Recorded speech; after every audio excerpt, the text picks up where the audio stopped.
experience I'm going to share with you was the experience that would set me on the course that my life would take for the rest of my life. I don't want to say it sobered me up, it made me thoughtful, but it also, from this experience on, I dedicated myself to serving the Lord, and I have kept that promise. But this is what happened. I attended Brigham Young University, and the first semester, I had a 4.0 in high school. I went down there and with a 4.0, and my first semester I got a 1.9. It was put on academic warning. I didn't realize that you could drop your GPA that quick, and I also found out it took me years and years and years to build that GPA back up. You can lose it a lot faster. One of the reasons I dropped so low was because I found it a lot more fun to do things other than go to school. And for example, my Book of Mormon class, I failed my first semester of Book of Mormon. I went in there, and my professor told me what the book I needed to buy was.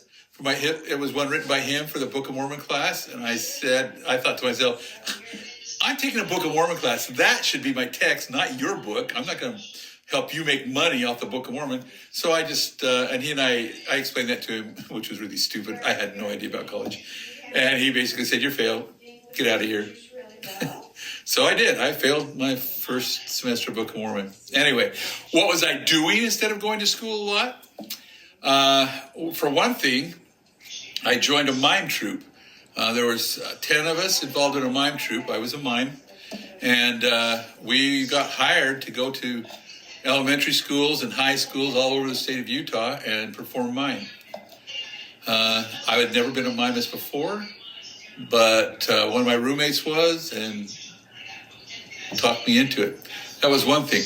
The other thing I was doing was a children's theater. They had started a children's theater at Brigham Young University where they put on plays for children. And they chose the giant production. We did little plays, but the giant production they chose was called The Emperor's New Clothes. We tried out for it, and I actually got emperor. I got the part of being an emperor, and which was exciting for me. And then we found out that not only were we going to perform it at BYU for kids coming in, but we were invited to go to Washington, D.C.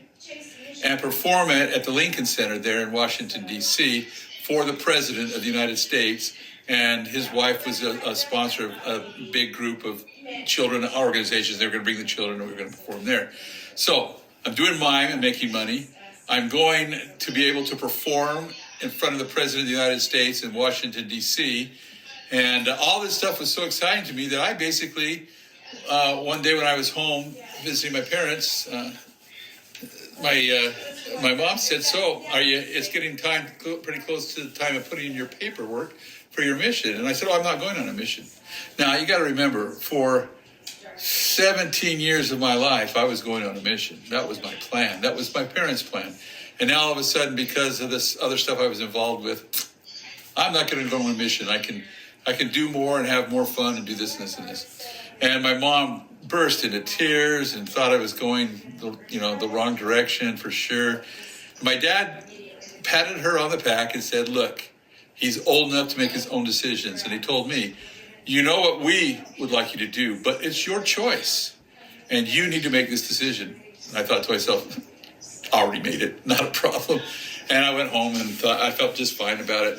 I'm not going on a mission. I'm going to stay in performing arts and do stuff like that. I was also working really hard I joined an organization called IFPA, Informational Film Producers of America, and was really into, back then we didn't have PowerPoint or anything, computers like that, so we made giant presentations that would fill the whole auditorium using slides and magnetic tapes and things like that. I loved it. That's what I was doing, and I was making money at that as well. So, next semester, well, this is during the break in the semesters, we were still practicing for the play, the Emperor's New Clothes. We're getting ready to take it on tour to Washington, D.C. And one night we had what's called a full production practice in costume. And my costume, the first costume I wore, weighed about 35 pounds because it was a big Emperor's clothing. And one of the processes where I was singing and moving around, I didn't see where I was going, and I fell off the stage into the orchestra pit. Now, there was nobody down in the orchestra pit, just a lot of chairs and music stands. I landed in there, and I don't remember anything after that for a while. When I came to, there was an ambulance, people there, fire people. They had my neck in a huge brace and towels wrapped around it. And they were very carefully putting me on a board, and they lifted me up and put me into the ambulance and took me to the hospital. I don't remember anything after that. I don't remember anything they did to me. But when I did finally come around, I found out that there was a good chance that I probably would never walk again.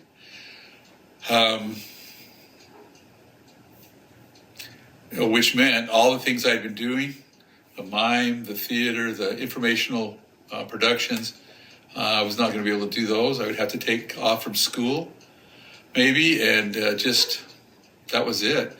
They had me in a huge brace down my back and neck and up around my head. Anyway, I was angry. I was so angry. I was angry at God. That here, He blessed me and all these wonderful things were going in my life, and now everything had been taken away. It just wasn't fair. I was so angry that when my dad came down to give me a blessing, I refused to let him give me a blessing. That's how mad I was. But my grandmother just lived 1 block away from the hospital. So when I got out of the hospital, they'd gotten a hospital bed in her house into a spare bedroom, and that's where they put me. And so I stayed there at her house because it was the ambulance only had to drive me a block, so it was easier for them. And I don't remember all the reasons, but that I was there. I could do nothing but just lay there.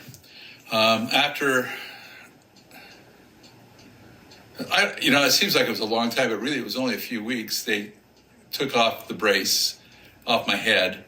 I still had the brace on my back and neck. And I was laying there, but it meant that I might be able to go the next semester to BYU, but I'd have to do it, what they call then home study type stuff, where my friends, or they would make sure I got the work and then I would send it back to them. I just worked from the bed. And it was just a bad time in my life. Well, because I mentioned I'd failed Book of Mormon, I decided that I needed to make that up and bring my grades up so I could get a better GPA. And I knew that second semester would involve 3rd Nephi. So I read the papers and the stuff I needed to study for that class, and I got the Book of Mormon, and I started reading. I started at 3rd Nephi. I just started reading it.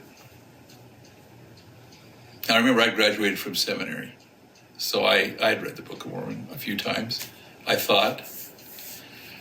Anyway, I started reading it, and I read all of 3rd Nephi, and I couldn't stop.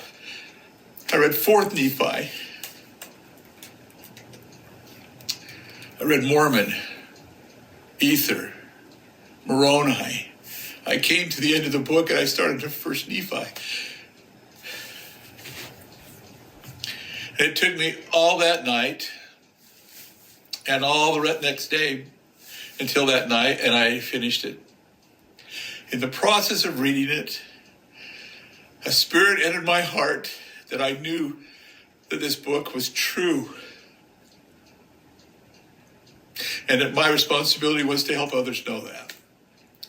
Forgetting that I had a brace on and wasn't supposed to be able to walk, even though I had gotten quite a bit of feeling back in my legs and feet, I, without even thinking, just slid out of bed and landed on my knees. And I just prayed to the Lord. I pleaded for his forgiveness for being so foolish to say I wasn't going to go on a mission. I asked him that it may be possible that if he could help me walk again, I would dedicate my life the rest of my life to serving him and doing whatever he would have me do. I really meant that with all my heart. Again, without even thinking what I was doing, just moved by this powerful spirit, I stood up, and I walked across the hall into my grandmother's room without even thinking I wasn't supposed to be able to walk. And I woke her up, and she almost had a heart attack. What are you doing, standing and walking? You're not supposed to be able to walk. Anyway, I told her, I'm going on a mission. I am going on a mission. I know this is true, and I'm going to serve my mission. From that day till now, I have never had a problem walking. I remember one time when after Mom and I were married, I hurt my neck when we were water skiing. And they took me down to the emergency room and did x-rays on my neck. And they came back in and said, the doctor was a young doctor. I think he's probably a brand new doctor anyway, or the technician, whoever it was. Anyway, he said, you should be able to walk. How did you ride sitting up all the way down here? Your neck is so wrong. It's just, we don't know what to do with it. Well, at that time, the senior radiologist came in and, he said, no, you didn't look close enough. That's an old injury. He didn't re-injure it. He's just just hurt the muscles around it. He's fine. But again, so it came time for me, old enough to finish the semester. I had raised my GPA up a little bit, enough to be invited back to BYU and still be able to go to school there. But it didn't matter. I had my papers in. I was made an elder. And I was determined to serve no matter what. And he has blessed me ever since for that. I have never doubted, and I do not doubt to this day.